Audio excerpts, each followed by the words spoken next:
Hello students.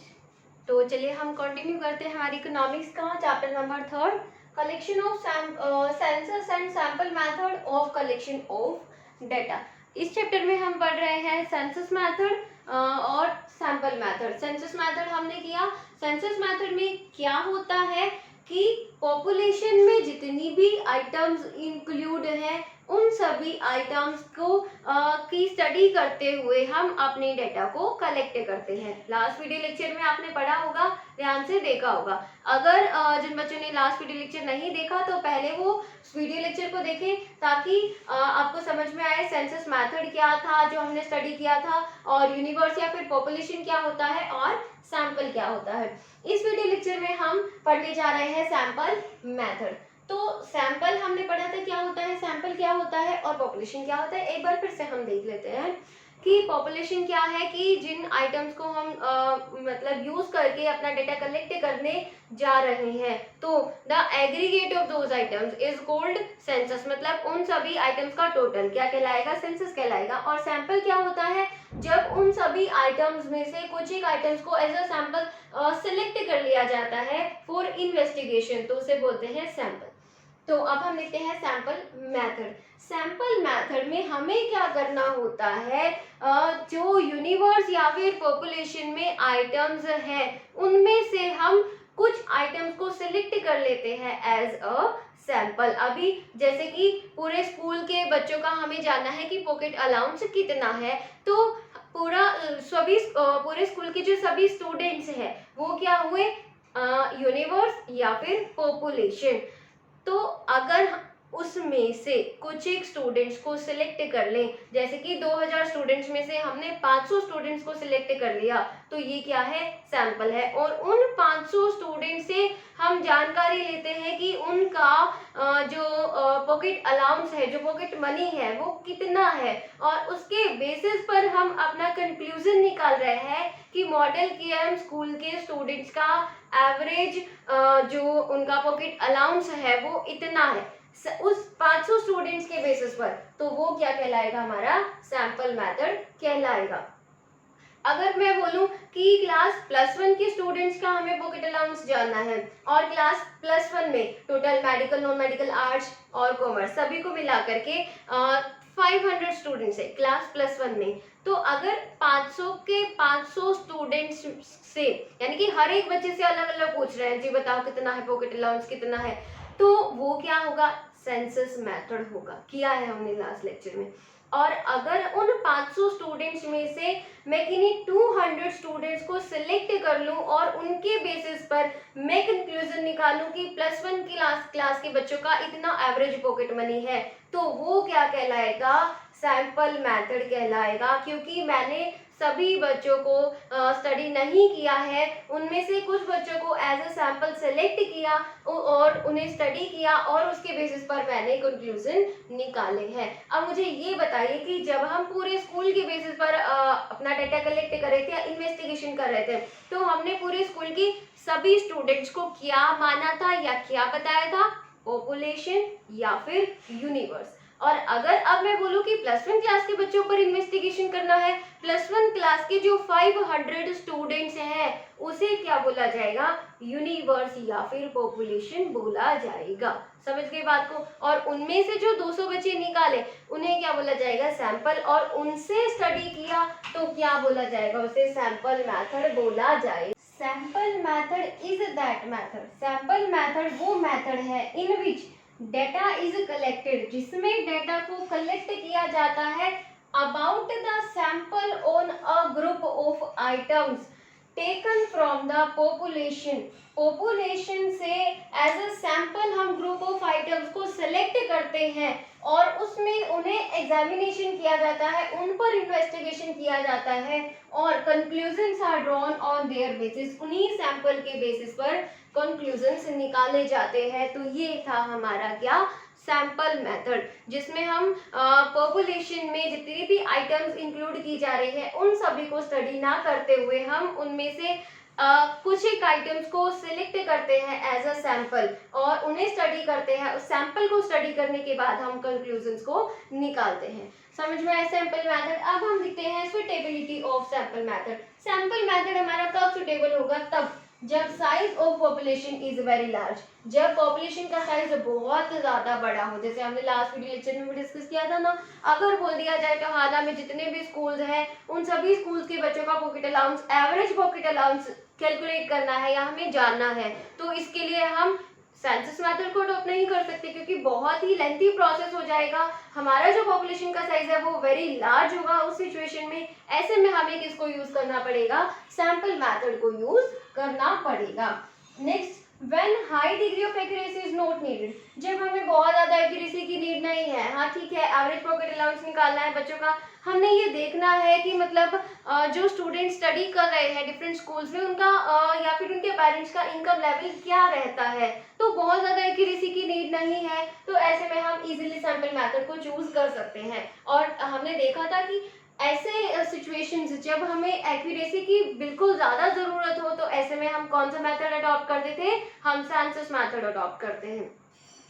Next is intensive examination is not required. Intensive बोलते हैं deep को, जहाँ पर हमें डीप एग्जामिनेशन की जरूरत नहीं हो, इन्वेस्टिगेशन हमें डीपली नहीं करना है, हमें सिर्फ एक मतलब आइडिया से लेना है, उसके बेसिस पर हमें कंक्लूजन निकालना है, तो ऐसे में हम सैंपल मेथड को यूज कर सकते हैं। Next one is similarity between the items of the universe और पॉपुलेशन, यानी कि पॉपुलेशन में जो आइटम्स इन्वॉल्व कर रही हैं, एग्जिस्ट कर रही हैं, उनमें क्या है? सिमिलैरिटी है, समानता है।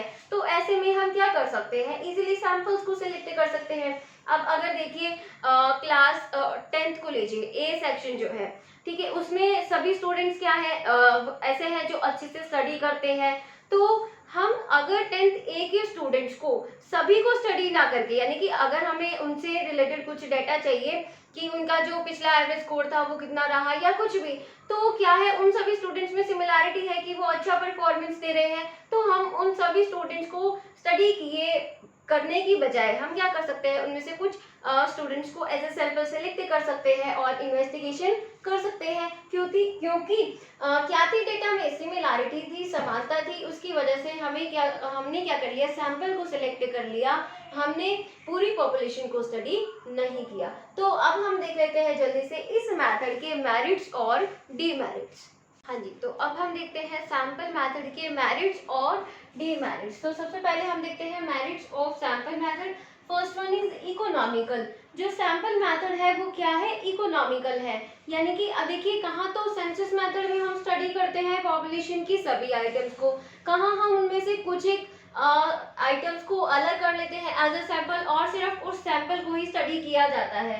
तो क्या होगा? कॉस्ट की टर्म्स में अगर देखें तो कॉस्ट भी हमारी कम लगेगी, किसके केस में? सैंपल मेथड के केस में। टाइम भी हमारा सेव होगा और हमारे एफर्ट्स भी क्या होंगे? सेव होंगे। Next one is time saving, कि जो हमारा सैंपल मेथड है उससे हमारा टाइम सेव होगा, क्योंकि हमें क्या करना है? पॉपुलेशन की सभी आइटम्स को स्टडी करने की बजाय सिर्फ सैंपल को ही स्टडी करना है, तो लॉट ऑफ टाइम जो है हमारा वो सेव होगा। Next is identification of error. अब देखिए, सेंसस मेथड में जो पॉपुलेशन की जो आइटम्स होंगी वो ज़्यादा होंगी, तो अगर कहीं पर एरर आता है, कहीं पर कुछ मिस्टेक होती है, तो उसे आइडेंटिफाई करना मुश्किल हो जाता है कि कहाँ मिस्टेक आई है। और अगर हम सैंपल मेथड को यूज कर रहे हैं तो इजीली हम डिटरमाइन कर सकते हैं वेयर इज द एरर, की एरर कहाँ पर है, क्योंकि जो सैंपल का साइज होगा वो कंपैरेटिवली स्मॉल होता है। Next one is large investigation. जो हमारा सैंपल मेथड है वो बहुत ही हमें बेनिफिट देगा अगर जो हमारा इन्वेस्टिगेशन है वो लार्ज है, मतलब अगर पॉपुलेशन में की जो आइटम्स है वो ज़्यादा है, तो ऐसे में हम सैंपल मेथड को चूज करके इजीली हम अपनी इन्वेस्टिगेशन को कंप्लीट कर सकते हैं और साइंटिफिक कंक्लूजन्स हम उस इन्वेस्टिगेशन से निकाल सकते हैं। Next one is more scientific. अब जो सैंपल मेथड है वो क्या है? मोर साइंटिफिक है, क्योंकि देखिए अब हमें क्या करना है कि बहुत ज़्यादा एफर्ट्स नहीं करने हैं कि हर एक आइटम को स्टडी करना है, उस पर इन्वेस्टिगेशन करना है। हमने उनमें से एज अ सैंपल कुछ एक आइटम्स को सेलेक्ट कर लिया, अब हम सिर्फ उन्हीं को ही स्टडी करें, तो हम अपना काम किस तरह से करें? स्मार्ट वे में कर रहे हैं, साइंटिफिकली कर रहे हैं, जिससे हमारा काम अच्छा भी होगा क्योंकि देखिए ना तो कोई अगर कोई एरर आता है तो उसे भी हम इजीली आइडेंटिफाई कर सकते हैं, हम अपने टाइम को भी सेव कर रहे हैं। तो हम काम किस वे में कर रहे हैं, साइंटिफिक वे में कर रहे हैं, जिससे हमारा काम अच्छा होगा और करेक्ट होगा और जल्दी भी हो जाएगा। Next one is administrative convenience. Administrative बोलते हैं प्रशासन करने को, मतलब चलाना, हैंडल करना। तो सैंपल मेथड को हैंडल करना क्या है, इजी है, क्योंकि इसमें हम कम नंबर ऑफ आइटम्स को स्टडी करते हुए अपने कंक्लूजन को निकालते हैं। नेक्स्ट हम देखते हैं डीमेरिट्स ऑफ सैंपल मेथड। सबसे पहले उन्होंने बताया पार्शियल। अब देखिए, अब वो इन्वेस्टिगेटर की इच्छा पर निर्भर करता है कि वो पॉपुलेशन में से किन आइटम्स को एज अ सैंपल सेलेक्ट करेगा। कई बार जो इन्वेस्टिगेटर होते हैं वो अपने हिसाब से ऐसे मेथड को चूज कर लेते हैं जिससे कि जो सैंपल आएगा उससे इन्वेस्टिगेशन करना उन्हें इजी हो जाएगा। अभी जैसे एक एग्जांपल हमने शायद पहले डिस्कस भी किया था कि अगर हम देखना चाहते हैं कि +1 क्लास के बच्चों का जो इंग्लिश फ्लो है वो कैसा है, स्पोकन इंग्लिश का, यानी कि बच्चे कितने अच्छे तरीके से इंग्लिश बोल सकते हैं। तो अगर हम इस चीज को इन्वेस्टिगेट करते हुए सैंपल मेथड को यूज करते हैं तो इन्वेस्टिगेटर की बायसनेस हो सकती है कि वो ऐसे स्टूडेंट्स को चूज कर ले जिनकी इंग्लिश ऑलरेडी अच्छी है और ऐसे स्टूडेंट्स को छोड़ दे सैंपल सेलेक्ट करते हुए जिनकी इंग्लिश अच्छी नहीं है। तो यहाँ पर ये जो मेथड है ये पार्शियल हो जाता है कि हम ऐसे सैंपल को सिलेक्ट कर ले जिससे वैसे रिजल्ट निकले जैसा कि हम चाहते हैं। Next one is wrong conclusions. कई बार अगर सैंपल सही से नहीं सिलेक्ट किया जाए तो हमारे जो कंक्लूजन्स हो सकते हैं वो भी क्या हो सकते हैं, गलत हो सकते हैं। तो next one is difficulty in selecting representative sample. देखिए, सबसे पहले तो हम एक चीज को स्टडी कर लेते हैं कि रिप्रेजेंटेटिव सैंपल क्या होता है, वो हम यहाँ से स्टडी करते हैं। देखिए, एक सैंपल को क्या होना चाहिए, रिप्रेजेंटेटिव होना चाहिए। सैंपल ऐसा होना चाहिए जो पूरी पॉपुलेशन को रिप्रेजेंट कर सके। अब देखिए, 500 लोगों में से हमने सिर्फ 50 लोगों को सिलेक्ट किया एज सैंपल, तो वो 50 लोग ऐसे होने चाहिए जो उन 500 लोगों को करेक्टली रिप्रेजेंट करेंगे, यानी कि उन्हें करेक्टली डिफाइन कर सके। वो लोग ऐसे होने चाहिए, हमारा सैंपल ऐसा होना चाहिए। क्लियर? तो यहाँ पर इसीलिए इन्होंने बोला कि अगर हमारा जो सैंपल होगा वो रिप्रेजेंटेटिव नहीं होगा तो हमारे कंक्लूजन्स क्या हो सकते हैं, गलत हो सकते हैं। और हमारे सैंपल रिप्रेजेंटेटिव हो इसके लिए हमें बहुत सी डिफिकल्टीज को फेस करना पड़ता है। अब हमें क्या पता हम 500 लोगों में से ऐसे कौन से 50 लोगों को चूज करें जो कि एज अ सैंपल बिल्कुल सही हो, जो कि बाकी बचते 450 लोगों को बिल्कुल सही से डिफाइन करते हो। तो ये चीज बहुत ही डिफिकल्ट होती है कि हम ऐसे सैंपल को सिलेक्ट करें जो हमारे पॉपुलेशन को कंप्लीटली डिफाइन करे, रिप्रेजेंट करे। ठीक है। Next one is difficulty in framing sample. अगर हमारा जो पॉपुलेशन साइज है वो वेरी लार्ज है तो सैंपल सिलेक्ट करने में, सैंपल फ्रेम करने में, बनाने में डिफिकल्टीज अराइज हो सकती है, क्योंकि हमें वहां पर देखना है कि हम किसको एज अ सैंपल सिलेक्ट करें और किसको सिलेक्ट ना करें। Next one is specialized knowledge. अब देखिए, किसी पर्सन को पॉपुलेशन से सैंपल निकालने की टेक्निकल नॉलेज का होना बहुत जरूरी है। अगर देखिए किसी भी अननोन पर्सन को बोल दिया जाए कि you have to select the sample from this population, तो वो पर्सन क्या करेगा, कुछ भी। अब देखिए 500 लोग हैं, उसमें से क्या कर देगा, आ जाओ भाई, तुम आ जाओ, तुम आ जाओ, तुम आ जाओ। उसने बिना सोचे समझे, बिना कुछ जाने सैंपल सेलेक्ट कर लिया। तो ऐसे में जो हमारे कंक्लूजन आएंगे वो डेफिनेटली रॉन्ग होंगे। सैंपल सेलेक्ट करने के लिए पर्टिकुलर नॉलेज का होना जरूरी है, जिससे कि हम ऐसा सैंपल सेलेक्ट कर सकते हैं जिससे हमें वाकई ही सही कंक्लूजन मिले, जिससे हमारे रिजल्ट एक्यूरेट आए। आगे हम पढ़ेंगे सैंपल को सिलेक्ट करने के भी मेथड्स होते हैं कि हम किस तरीके से अपना सैंपल सेलेक्ट कर सकते हैं। तो वो नॉलेज होना किसी पर्सन में जरूरी है जब वो पर्सन सैंपल को सिलेक्ट कर रहा है। अब देखिए, नेक्स्ट टॉपिक हम देखते हैं essentials of a sample. Sample में किन चीजों का होना जरूरी है। सबसे पहले बताया सैंपल हमारा क्या होना चाहिए, रिप्रेजेंटेटिव होना चाहिए। सैंपल ऐसा हो जो पूरी पॉपुलेशन को क्या करेगा, डिफाइन करेगा। हमने 50 बच्चों की क्लास में से 10 बच्चों को एज अ सैंपल सेलेक्ट किया, तो वो 10 बच्चे ऐसे होने चाहिए जो पूरी क्लास को रिप्रेजेंट करेंगे। Next one is independent. जो हम सैंपल सेलेक्ट कर रहे हैं वो इंडिपेंडेंट होना चाहिए, मतलब पॉपुलेशन में इंक्लूडेड अदर आइटम पर डिपेंड नहीं करता होना चाहिए। जितने भी हमने सैंपल आइटम्स को सिलेक्ट किया है वो सभी आइटम्स क्या होने चाहिए, इंडिपेंडेंट होनी चाहिए, किसी भी अदर आइटम पर डिपेंड ना करती हो। Next one is homogeneity. हमने जो सैंपल सेलेक्ट किया है वो क्या होना चाहिए, होमोजीनियस होना चाहिए। होमोजीनियस का मतलब समान होना चाहिए, सिमिलैरिटी होनी चाहिए उस सैंपल में जिसको हमने क्या किया है, सिलेक्ट किया है। और नेक्स्ट वन इज एडिक्वेसी। जो हमने सैंपल सेलेक्ट किया है वो एडिक्वेट होना चाहिए, मतलब किसी तरह की उसमें पार्शियलिटी ना हो, अच्छे से सैंपल रिप्रेजेंट करता हो। मतलब एडिक्वेट का मतलब कि पर्याप्त होना चाहिए। जो हमने एज ए सैंपल सेलेक्ट किया, अभी जैसे कि अगर मैं बोलूं कि 1000 लोगों में से 10 लोगों को सिलेक्ट किया एज अ सैंपल, तो क्या ये एडिक्वेट है, नहीं। अब 1000 लोगों को क्या 10 लोग रिप्रेजेंट कर पाएंगे, जी नहीं। तो 1000 लोगों में कम से कम 100 पीपल का तो सैंपल सेलेक्ट करे ना। या फिर अगर मैं बोलूं 50 लोगों 50 बच्चों की क्लास में 40 बच्चों को एज ए सैंपल सेलेक्ट कर लिया, तो क्या ये एडिक्वेट है, जी नहीं। 50 बच्चों की क्लास है, उसमें 40 बच्चों को एज ए सैंपल सेलेक्ट कर लिया, तो सैंपल मेथड लगाने की जरूरत ही क्या है, हम सेंसस मेथड को ही लगा ले।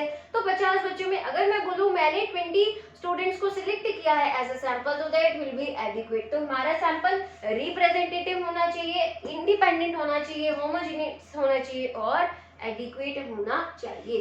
तो आज हमने पढ़ा सैंपल मेथड के बारे में। सैंपल मेथड किन किन केसेस में सुटेबल रहता है, क्या मेरिट्स है, क्या डीमेरिट्स है, और क्या सैंपल के एसेंशियल्स है, मतलब किन चीजों का होना जरूरी है किसी सैंपल में। तो ये था हमारा सैंपल मेथड। इससे पहले हमने देखा सेंसस मेथड।